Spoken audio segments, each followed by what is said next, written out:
اور لوگ پتھر مار رہے تھے، لوگ جو ہے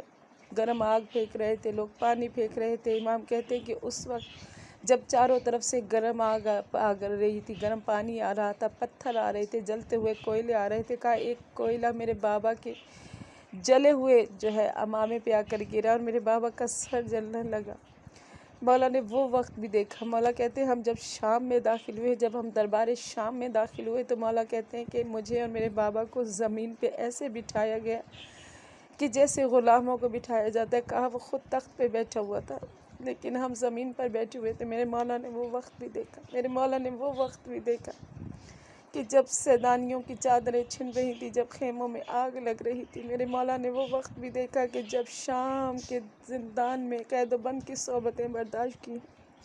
یہ وہ میرا امام ہے کہ جنہوں نے بہت زیادہ مشکلوں میں وقت گزارا، جن کا بچپن امام کی زندگی میں ایسا وقت آیا کہ جنہوں نے مسلسل مصائب دیکھے، کربلا کے مصائب دیکھے۔ اور یہ وہ امام تھے کہ جنہوں نے پھر اپنے بابا کے بعد ایک مدینے میں مولا ایک مدرسہ بنا رہے تھے ترویج اسلام کے لیے۔ مولا زیادہ سے زیادہ علم کو پھیلانا چاہتے تھے، لیکن جب حشام بن عبد الملک کو پتہ چلا، اس کے کسی نے جا کر اسے بتایا کہ وہ وہاں پر ایک مدرسہ بنا رہے ہیں، تو کہتے ہیں کہ اس نے امام کو مدینے میں رہنے نہیں دیا، اس نے مولا کو شام بلایا اور شام بلا کے اس نے جب پتہ چلا کہ امام آ گئے تو اس نے اپنے لوگوں سے کہا کہ انہیں 3 دن تک باہر کھڑا رکھو۔ اب میں کہتی ہوں امام جب آپ پہنچے ہوں گے شام اور جب آپ نے دیکھا ہوگا یہ منظر، تو آپ کو وہ منظر یاد آیا ہوگا جب بیویاں 3 دن تک دربار شام کے باہر کھڑی رہی، انہیں اجازت نہیں ملی، بازاروں کو سجایا جا رہا تھا، درباروں کو سجایا جا رہا تھا اور ڈھول بجا رہے تھے۔ کہا مولا کہتے میں کبھی وقت نہیں بھول سکتا کہ جب ہم دربار شام میں داخل ہوئے تو ہمیں لوگوں نے یہ کہا کہ کیا یہ غلام ہے اور کیا یہ بیچنے کے لیے لائے گئے۔ مولا کہتے ہیں میں وہ وقت کبھی نہیں بھلا سکتا۔ انہی نے حشام نے جس نے امام کو بلایا تھا، کہتے ہیں کہ انہوں نے امام کو زہر دیا۔ آج کی رات امام کو زہر ملا اور کل صبح تک امام کی شہادت ہو گئی۔ جب امام کو زہر ملا، کہتے ہیں امام نے اپنے بیٹے امام محمد جعفر صادق علیہ السلام کو بلایا۔ امام نے انہیں کچھ وصیتیں کی۔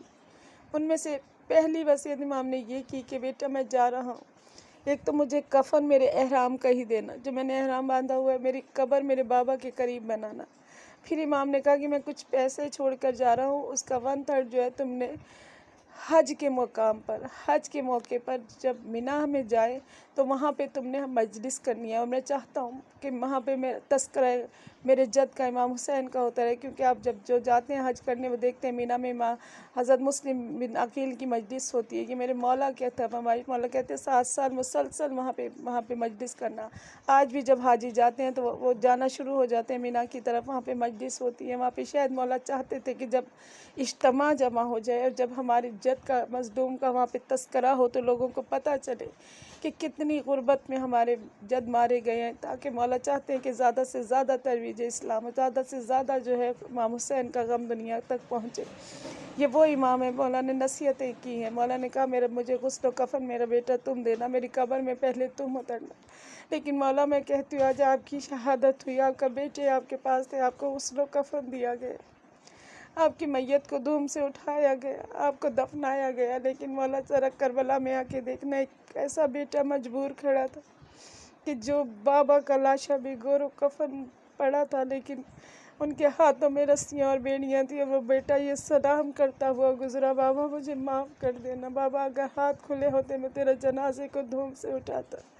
مولا اس پہ میرے مولا جد حسین پہ سلام ہو، مولا آپ کی شہادت، آپ کا وہ مشکل وقت تھا، آپ کو زہر دیا گیا، لیکن مولا کم از کم آپ کی بیٹیاں تو تھی۔ جب آپ کی بیٹی آپ کی میت پہ روئی تو امام جعفر صادق نے اس کے سر پہ ہاتھ رکھ کے کہا بہن میں موجود ہوں، لیکن جب کربلا میں سکینہ روئی تو اللہ نے کبھی ہاتھ رکھ نہیں سکے، کیونکہ جب مولا قریب آتے تھے سکینہ کو تماچے لگائے جاتے تھے، لوگ مولا سید سجاد پہ تازیانے مارتے تھے۔ پروردگار تجھے آج کی اس رات کا واسطہ، شہادت امام محمد باقر علیہ السلام کا واسطہ، پروردگار تو سب پریشان حالوں کی پریشانیاں دور کر دے مولا، ان بہترین دنوں کا واسطہ۔ یہ جو آج 10 دن چل رہے ہیں مولا، اس میں جو تجھ سے مانگ رہا ہے مولا، جو تجھ سے ہاتھ پھیلائے ہوئے آج شب جمعہ کا واسطہ مولا، سب کی کو بامراد کر دے مولا، جو مولا رزق روزی کی طرف سے پریشان ہے خدایا سب کے رزق روزی میں اضافہ فرما مولا جو پروردگار عالم بیمار ہے مولا کل مریضوں کو شفائے کاملہ عطا فرما مولا غزہ کے مسلمانوں پہ رحم فرما فلسطین کے بچوں پہ رحم فرما مولا آج کے ان دنوں کا واسطہ مولا ان کے لیے غیبی مدد بتا دے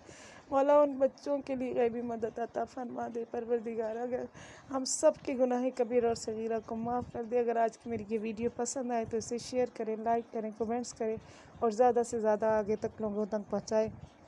سبسکرائب ضرور کیا کریں کمنٹ ضرور کیا کریں تاکہ یہ آپ سب کا پیار ہوتا ہے ہمارے لیے اور اگلی ویڈیو تک کے لیے جب تک میں دوسری ویڈیو بناتی ہوں اللہ حافظ